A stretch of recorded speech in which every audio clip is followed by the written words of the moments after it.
Bienvenue dans cette vidéo. Alors c'est la dernière et c'est la finale du VTT transformé en speed bike.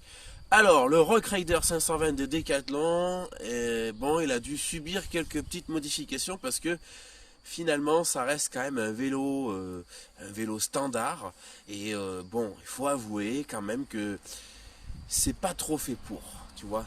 Surtout ce que j'ai fait, voilà, je l'ai transformé en speed bike. Il va à 60 à peu près, entre 55 et 60 km/h sur le plat. On va dire que ça n'a pas du tout été étudié pour ça. Bon, c'est la vérité, mais voilà, c'est un choix que j'ai fait.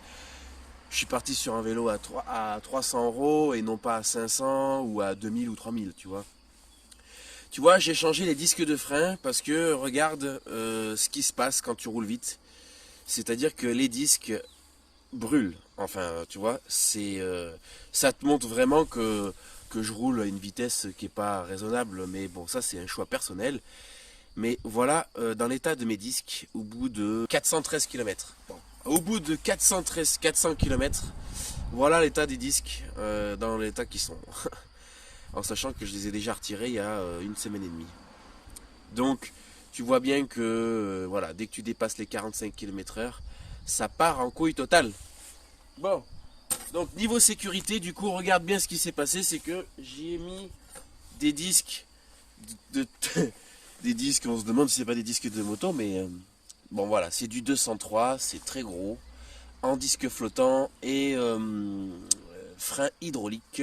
Les gens vont me dire non, c'est du câble, mais en fait c'est du câble à passage hydraulique. Et là il y a un piston, voilà. J'ai fait ça parce que sinon il fallait que je change toutes les poignées. Et donc l'avantage des freins hydrauliques, c'est que le piston il vient presser le disque des deux côtés, comme ça, tu vois. Il vient l'attraper comme ça. Qu'avec cette méthode d'origine, c'est un piston qui va pousser le disque et va le plaquer contre l'autre côté. Bon, ça, tu vois, c'est pas top. Ce qui engendre des freinages pas terribles. Et puis, c'est peut-être pour ça aussi que mes disques de frein, ils ont une sale tronche. Bon, voilà. Donc, du coup, j'ai changé les freins et c'est impeccable à présent. Comme tu peux le voir, ça s'use nickel et ça ne chauffe plus. Donc, voilà. Donc, alors, comment ça se passe? Bah, tu regarderas la fin de la vidéo et puis tu verras. Voilà, il faut monter une cale, etc. Donc, c'est après la suite de cette review. Qu'est-ce que j'ai changé d'autre? Ben, j'ai acheté un guidon en carbone, hein, tu vois. Donc très très bon guidon. Alors pourquoi l'achat d'un guidon? C'est pas pour l'esthétique, c'est parce qu'il est plus grand. Je vous avais dit. Donc il est 5 cm plus grand que celui qui est d'origine. Donc du coup j'ai pu placer le phare fixe. Donc j'ai juste à rester appuyé là. Et ça s'allume tout seul. Et je peux l'éteindre. Voilà, voilà, bon il pleut, donc je pense que le vélo, ben, ça sera pas pour aujourd'hui, mais bon, je vais finir la vidéo. Donc j'ai rajouté ça pour le téléphone, voilà, donc super pratique, bien sûr je peux pas te montrer vu que je filme avec le téléphone. Voilà, voilà, donc c'est terminé, et tiens, tu veux voir mes petites vitesses? Allez, on va regarder mes petits, à combien je... Oh, 65 km/h. Ouais, ouais, je sais. Après, tu vas me dire, t'étonnes pas que t'as les disques qui sont comme ça. Bah, je sais, je sais. Bon, je vous montre le montage des disques pour ceux qui veulent rester et qui veulent voir ça. Sinon, voilà, pour ceux qui s'en foutent, ben, à la prochaine. Ciao tout le monde. Alors, pour changer les disques de frein, c'est assez simple. Donc, il faut enlever les vis ici. Alors, je sais, c'est pas la bonne clé. Mais, vu que je n'ai pas la bonne clé justement, donc ça fait l'affaire. Donc du coup il faut démonter ça et tu vois cette cale qui est là, c'est ce qui va te permettre, tu vois, de rehausser l'étrier de frein, tu vois. Donc là il sera comme ça et il va être décalé. Le but est de le déporter en fait, d'accord? Parce que ça c'est un, si je dis pas de conneries, c'est un 160 mm. Et j'ai acheté du 180.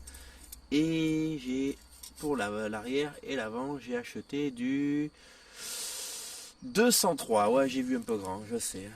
Alors, donc du coup, pour y remédier à ce problème, eh bien, il va falloir démonter la roue.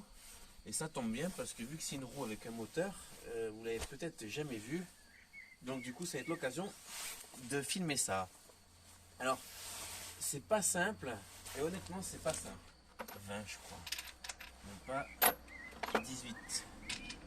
18. Donc là, on enlève la roue arrière.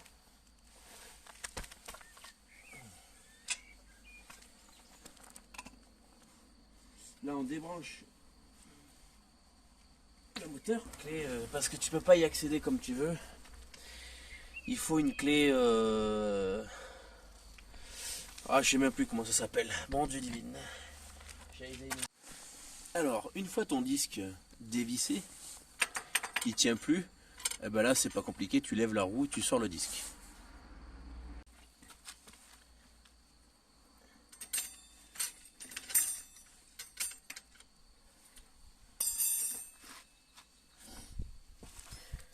Il faut regarder le sens de rotation.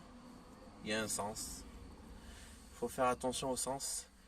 Si tu veux pas bousiller tes disques et finir dans le journal comme quoi tu t'es mortellement tué bêtement. Alors là, donc c'est comme ça.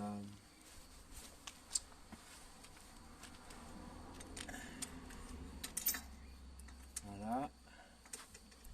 Même opération. Je remets les vis. Ça rentre impeccable. Bon. Et là, ça donne quoi?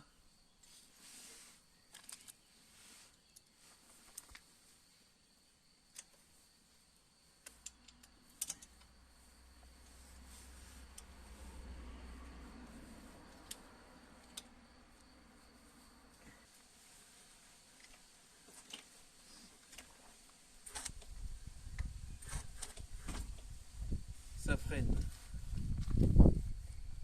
La roue elle est alignée là, je sais pas. Bon ben voilà, disque est monté.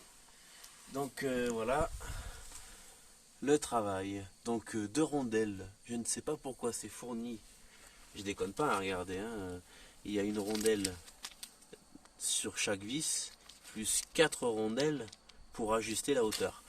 Alors bon, il n'y a pas de risque, hein, je t'avoue, il n'y a pas de risque. Mais ma foi, c'est pas très propre quoi. Maintenant on va faire l'avant. L'avant qui va aller rapide à l'avant.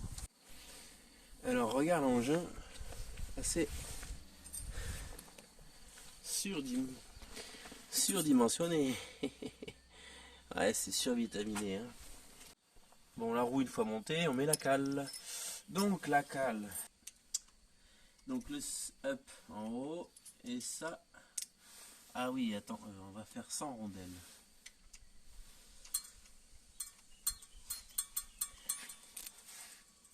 100 rondelles.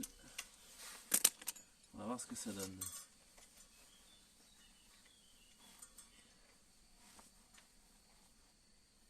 Putain, ça sert, hein, n'empêche. J'aime pas ça.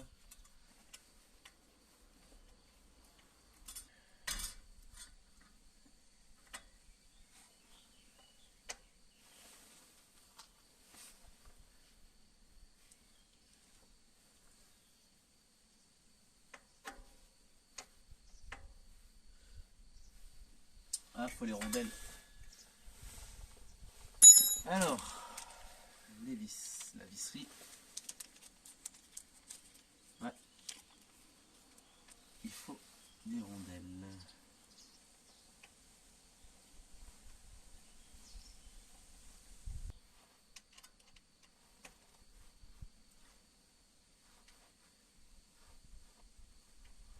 Donc une fois monté, ça donne ça. Voilà, voilà. Donc là, on a des bons freins. Bon, ben je vais tester ça.